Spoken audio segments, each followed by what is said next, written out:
Pets proved to be the pandemic's cute, furry growth area. Her name was Peanut.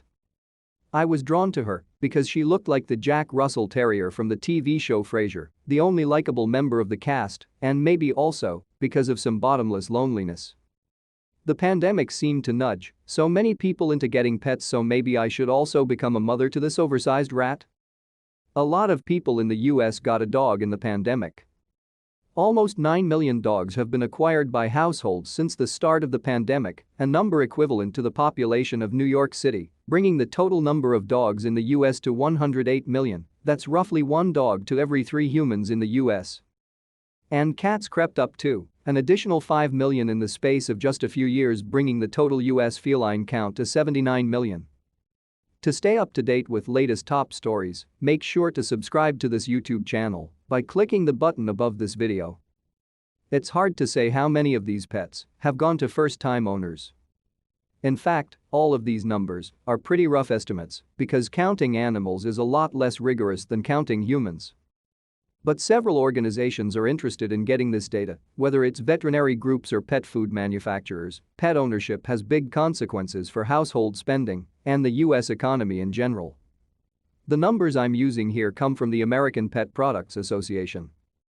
There were concerns among animal rights groups that many of these animals went to first-time owners who weren't necessarily well-equipped to take good care of them. People who kept jobs might need to return to their place of work and abandon their pets. And those who had lost their jobs, a lot of people in the US have, might not be able to afford their new animals either.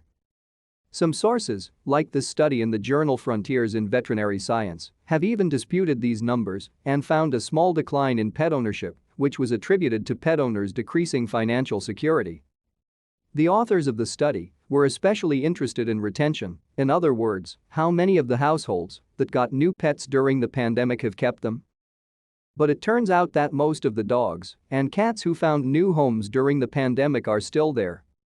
Reassuringly, national databases of animal shelters didn't see a big spike in animals being surrendered.